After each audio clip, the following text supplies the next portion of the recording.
se retrouve ce lundi pour te partager notre dernier épisode au Mozambique.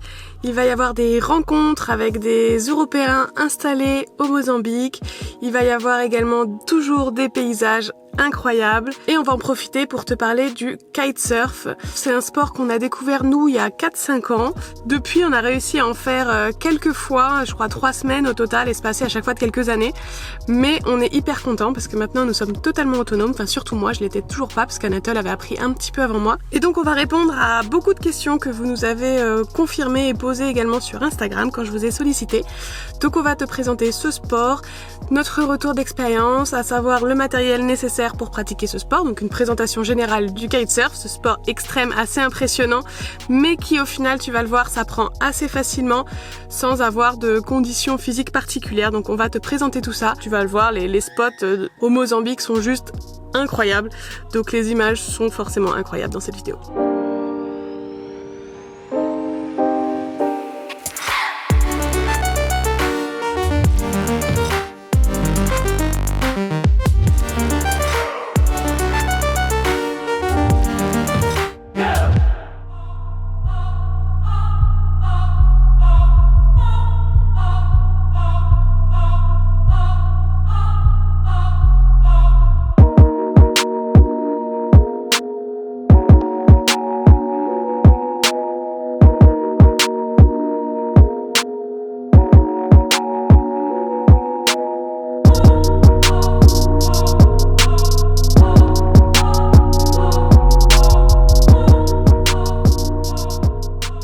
On vient de finir notre session de kite, on est garé là, il y a un peu de vent donc il fait pas trop chaud et je pense qu'on va être plutôt pas mal. C'est juste trop bien, on est sorti de la session kite, tu te sers un verre d'eau, tu prends ta douche direct après, c'est trop bien d'avoir tout sur place comme ça.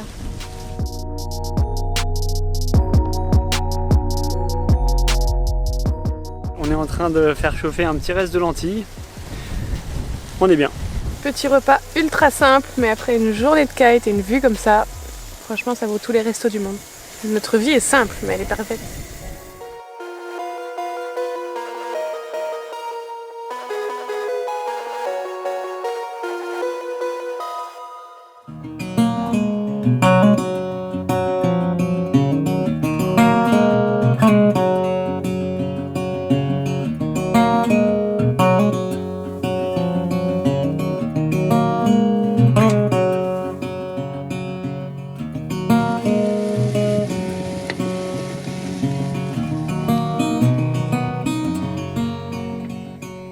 Après cette journée de kite hier soir, on s'est endormi, on a voulu regarder un petit film mais en fait on s'est endormi direct. Par contre du coup ce matin on était réveillés à 5h30, 6h.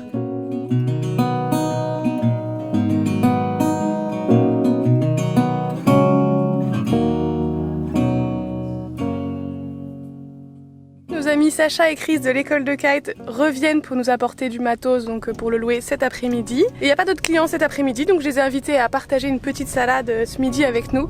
J'ai déjà cuit du riz qui est en train de refroidir. On a des avocats, là c'est le début de la saison des avocats, des tomates, des concombres, tout ça.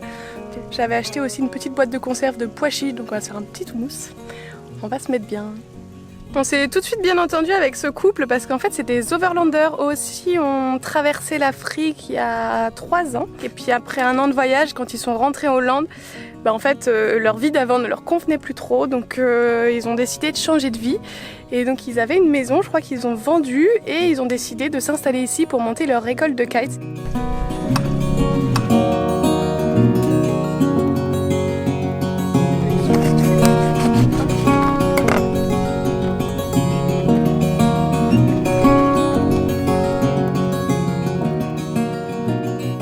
Après ce bon repas, on va commencer notre session de kite. Donc là, il y a les filles qui sont en train de gonfler le kite. Et là-bas, le temps commence à se dégrader un peu. On voit qu'il y a des averses là-bas. Mais bon, je pense que ça va pas nous empêcher de kiter. Et le kite, alors, est-ce que c'est un sport vraiment difficile à apprendre ou pas? C'est vrai que c'est assez impressionnant quand on voit les kiteurs sur la plage. Et il faut avouer que c'est quand même pas si facile que ça comme sport. Par contre, ça a beaucoup d'avantages puisqu'il n'y a pas besoin d'être un grand sportif pour kiter. On peut apprendre le kite à n'importe quel âge et à n'importe quelle condition physique. C'est juste un peu de technique à avoir et puis après voilà, ça tire sur les jambes, mais on peut en faire des sessions d'1 heure, 2 heures, 3 heures selon sa condition physique. C'est plutôt sympa à apprendre. On y va étape par étape. La première étape, ça consiste à passer sur la plage avec le kite, donc l'aile, pour apprendre à la manier. Ensuite, on va dans l'eau pour juste se faire tracter par l'aile, pour nager avec l'aile, pour voir un petit peu la force du vent, etc. Apprendre à manier l'aile tout en étant dans l'eau. Et ensuite, on passe à la board, où là, on apprend à démarrer pour glisser sur l'eau. Donc bon, là c'est le côté un peu plus fun, c'est un peu difficile au départ, on se prend quelques gamelles, mais bon, souvent on a des ailes pas très fortes au départ pour justement ne pas se prendre de grosses... pour pas trop se ramasser. Ça s'apprend vraiment étape par étape et tu vois vraiment ta progression après chaque session. Donc c'est plutôt motivant et faut juste être un peu patient et ça vient assez naturellement en fait. T'es obligé de toute façon de prendre des cours, c'est pas comme le surf où tu peux prendre une planche et essayer tout seul. Là de toute façon c'est un sport quand même extrême qui est très dangereux. Donc il faut faire un petit peu attention, il y a des règles de sécurité. Mais c'est par contre c'est hyper plaisant parce que dès le départ, donc t'arrives quand même, au bout d'une semaine, t'arrives quand même à kiter, à prendre du plaisir et en fait t'es toujours hors de l'eau quoi. C'est pas comme le surf où tu rames tout le temps pour essayer de prendre une vague. Ouais. Moi je suis hyper contente parce que en fait j'ai appris le kite il y a 3 ans à Darla au Maroc. Après une semaine, donc je savais faire mes bords, kiter, donc faire des traversées comme ça. Mais j'étais pas encore 100% autonome pour remonter au vent. Là, quand on est retourné à Darla cette année, donc 2 ans après la première fois, j'ai repris quelques cours pour déjà pour retrouver ce que j'avais un peu oublié en 2 ans sans pratiquer, pour apprendre à remonter au vent. Et donc là pareil, on n'a pas fait de kite pendant 1 année et on a repris ici au Mozambique et maintenant c'est bon, je peux remonter au vent, je n'ai plus besoin de marcher sur la plage pour remonter au vent. Pour le kite, il y a besoin d'un lycra ou d'une combinaison selon la température de l'eau forcément, mais là c'est un maillot de bain puisqu'il fait chaud. Ensuite, il faut une planche, une board, il faut le harnais donc que tu attaches à ta taille. C'est avec ça que tu vas pouvoir tenir ton aile, ton kite. Parce que ton kite, les lignes vont arriver ici. Et donc, tu n'as pas à tenir en fait l'aile, le cerf-volant avec tes bras, mais uniquement avec tes abdos et ce harnais en fait. C'est lui qui te porte comme ça. C'est pour ça qu'il n'y a pas besoin d'être très musclé ou quoi que ce soit, surtout dans les bras. En fait, avec les bras, normalement, tu peux gérer ton aile juste avec une main. Enfin, il n'y a pas besoin de force. Tout est en subtilité. Ça c'est la barre donc justement qui va relier ton aile à toi et après il faut qu'on gonfle l'aile.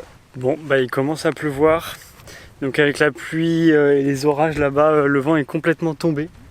On peut voir les arbres juste derrière moi, ils bougent absolument pas. Et on attend et on espère que le vent va se lever pour pouvoir kiter. Chris est en train de se balader tout autour de la place pour aller chercher et ramasser les déchets. Donc il a déjà nettoyé toute la place la semaine dernière.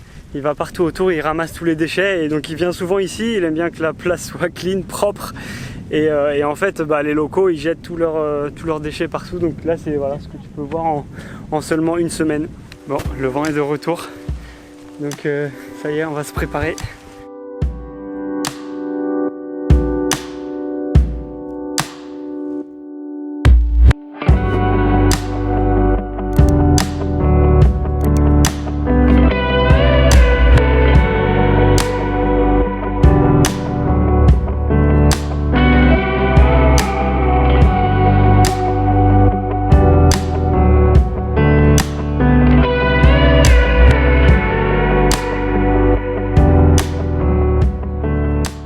Je suis prêt à partir. Je vais partir avec l'Osmo Action dans la main. J'espère que ça va pas être trop galère, surtout que je vais essayer avec un surf. Du coup c'est un surf sans strap, donc pour caler les pieds. Du coup c'est un peu plus dur de kiter avec ça, mais c'est un peu plus stylé, donc on va essayer de voir ce que ça donne.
marché là dans le village.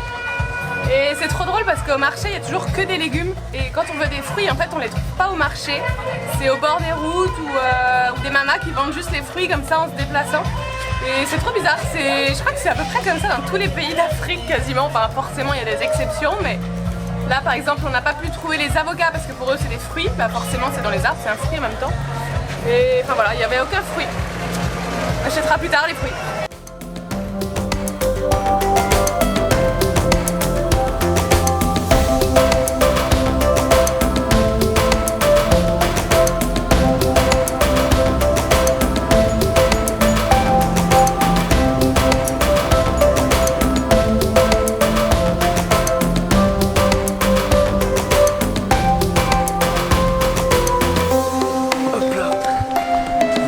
Je crois que c'est plutôt pas mal comme spot.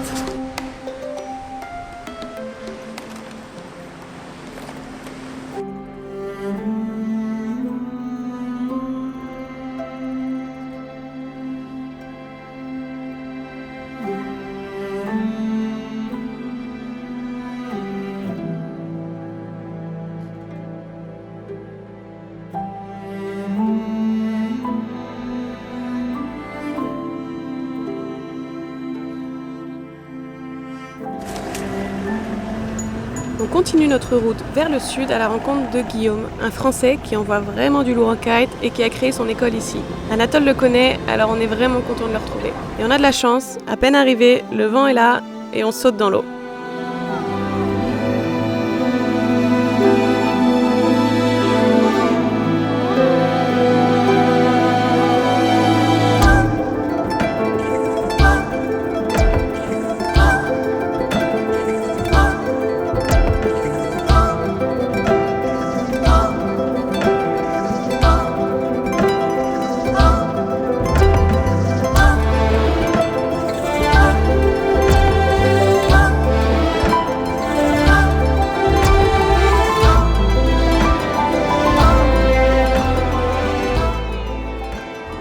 Tu l'auras compris, on a vraiment pris du plaisir à biléner avec Guillaume. C'était vraiment très agréable de se faire guider par un Français qui connaît les meilleurs endroits où sortir et manger. Ça nous a fait un petit peu des vacances, faut l'avouer.